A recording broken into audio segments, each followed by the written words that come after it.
Kembali lagi di Cerita Cinta Channel. Jangan lupa like, comment, and subscribe ya. Terima kasih. Jantung Risa berdetak lebih cepat. Ia seperti mendengar suara laki-laki yang sejak kemarin tak ia dengar. Berharap suara itu yang akan segera menghubunginya. "Riz, nanti ayah telepon lagi ya. Ayah mau ke pasar dulu. Assalamualaikum," kata Pak Rahmat terdengar sedang terburu-buru. "Iya ya, waalaikumsalam." Risa pun mengakhiri panggilan teleponnya.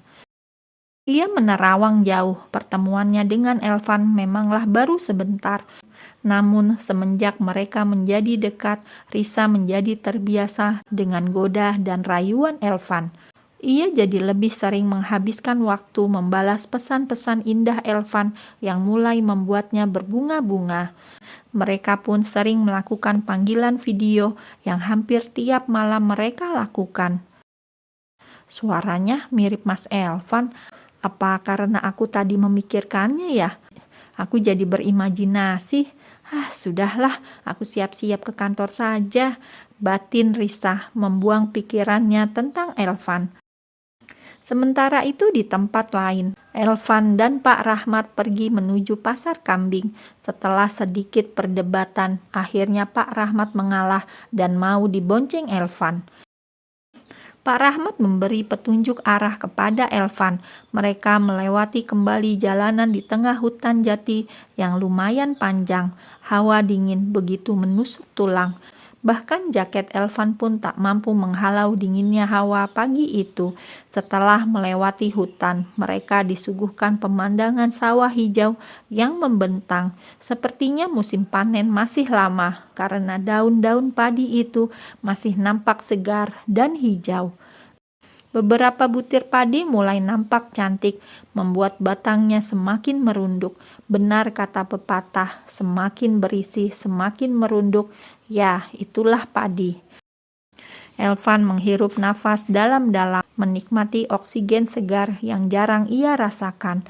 Ia terus saja memacu motor bebek milik Pak Rahmat itu dengan kecepatan sedang, karena ia sendiri begitu menikmati pemandangan desa itu.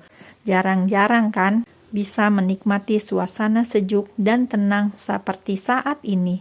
Apalagi tinggal di kota yang hampir semuanya berisi gedung-gedung tinggi dan bangunan-bangunan rumah. Sangat jarang merasa hawa dingin seperti di desa ini. Setelah beberapa saat memasuki jalan raya, Elvan membelokkan motornya menuju sebuah lapangan besar. Di sana sudah ada banyak kambing-kambing yang didagangkan. Pasar yang hampir dipenuhi para laki-laki itu terlihat ramai, sementara Elvan memarkirkan motornya pada tempat parkir yang telah disediakan. "Nah, Elvan jadi beli perdananya?"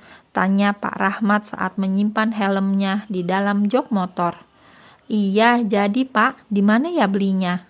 tanya Elvan setelah mengambil kunci motor dan menyimpannya di saku. "Di sana, ayo sekalian, saya juga mau beli kuota internet," kata Pak Rahmat mengajak Elvan untuk mengikutinya. Mereka pun berjalan menuju konter pulsa dekat pintu masuk. Setelah sampai, ia dan Pak Rahmat duduk di bangku plastik yang tersedia. Ponselnya mulai mendapat notifikasi. Ia pun membuka kembali ponselnya. Ada banyak pesan masuk dan panggilan telepon dari Galih dan juga Risa pastinya. Elvan pun memilih perdana dan langsung membayarnya. Ia juga membayar kuota yang dibeli Pak Rahmat. "Tidak usah repot-repot, Nak Elvan, saya bawa uang kok," kata Pak Rahmat setelah Elvan membayarnya. "Tidak apa Pak, lagian juga ini masih ada kembaliannya," kata Elvan memasukkan uang kembalian itu ke dalam kantong saku celananya. "Terima kasih Nak," Pak Rahmat tersenyum. "Ya sudah, ayo kita ke sana lihat-lihat kambingnya," kata Pak Rahmat menunjuk ke arah kambing-kambing yang diikat pada tiang-tiang yang tersedia. Mereka pun berjalan menuju tempat perdagangan kambing itu. Setelah semakin dekat, Elvan mulai mencium aroma menyengat khas dari kambing, membuatnya merasa mual dan tak nyaman. Ia pun meminta izin Pak Rahmat untuk menunggu di bangku kosong di bawah pohon yang rindang. Elvan memeriksa kembali ponselnya. Ia bermaksud membalas pesan-pesan yang tadi hanya dibacanya sekilas. Pesan dari Galih yang memberitahukan bahwa ia telah mengirim email laporan keuangan bengkel dan juga beberapa pesan dan panggilan tak terjawab dari Risa. Assalamualaikum Mas, sudah sampai belum? Mas Elvan sudah buka. Mas Elvan di mana? Kok nggak aktif? Mas, sahur Mas. Mas Elvan baik-baik saja, kok masih tidak aktif? Setelah membaca pesan-pesan yang dikirim Risa, ia lalu menelponnya. Assalamualaikum cantik, sapanya setelah Risa menjawab teleponnya. Waalaikumsalam Mas Elvan di mana? Kenapa nggak bisa dihubungi dari kemarin?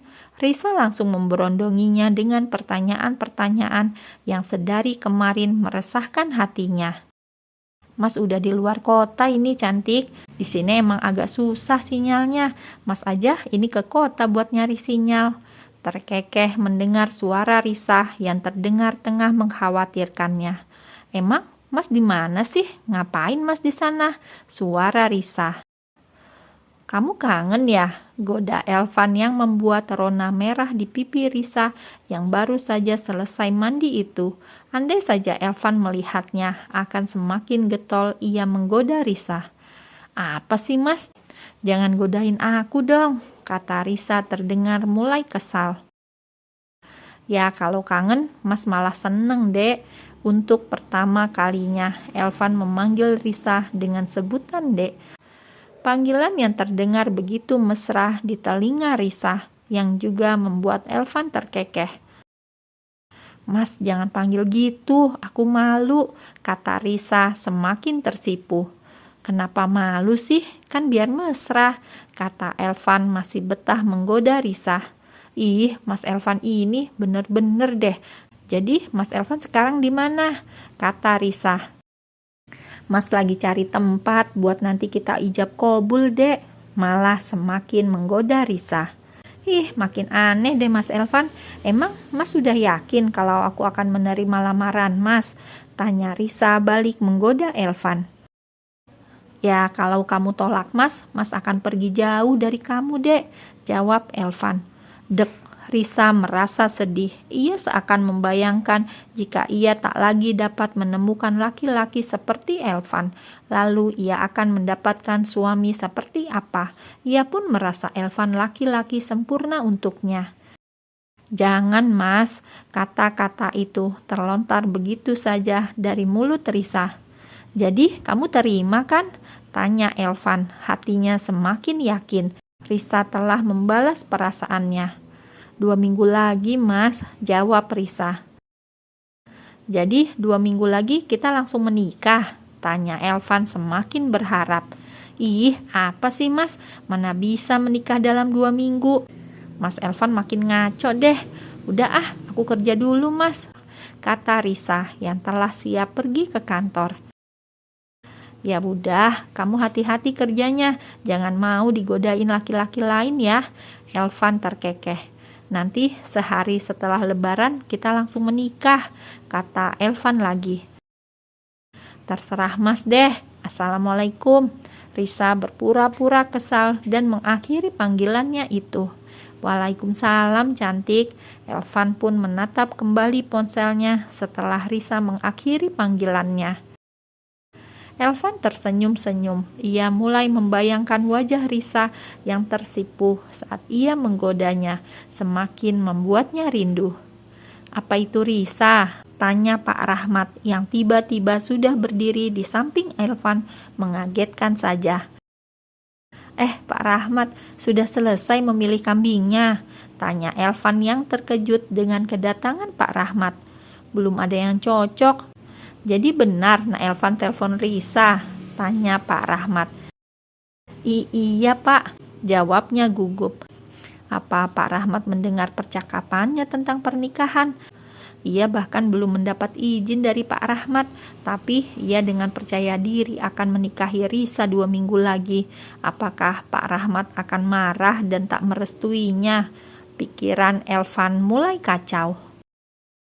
Kita bicara di rumah saja, Nak, biar lebih nyaman. Saya sebentar lagi juga harus mencari rumput buat stok makan kambing-kambing besok, ajak Pak Rahmat dengan serius. Mereka pun kembali ke rumah dengan saling diam.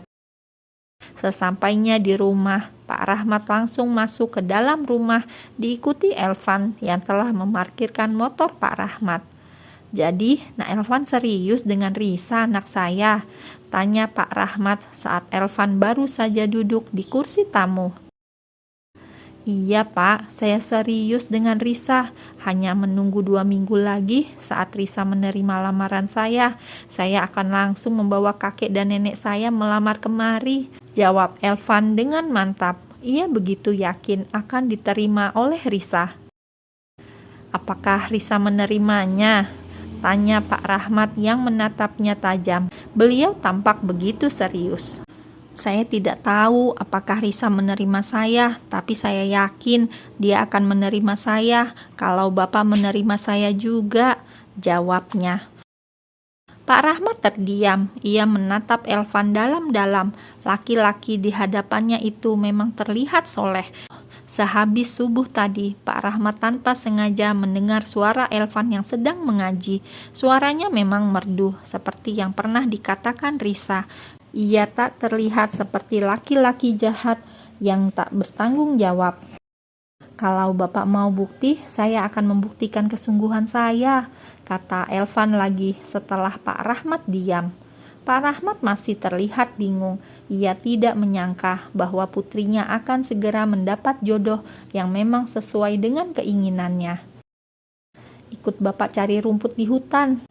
Nanti setelah kita pulang, nanti kita bicarakan lagi," kata Pak Rahmat yang diterima dengan antusias oleh Elvan. Mereka berjalan memasuki hutan. Pak Rahmat yang biasanya menggunakan motor itu sengaja mengajak Elvan jalan kaki. Menurutnya, laki-laki yang mau bersusah payah adalah laki-laki yang pantas dijadikan suami. Pak Rahmat memberi contoh cara mencari rumput dan mana saja jenis rumput yang disukai kambingnya. Elvan yang memiliki otak cerdas dengan cepat menyerap apa yang Pak Rahmat ajarkan. Hingga dalam waktu sekejap saja, karungnya telah penuh, sementara karung Pak Rahmat baru terisi setengahnya. Elvan pun membantu Pak Rahmat memenuhi karungnya. Pak Rahmat tersenyum bangga.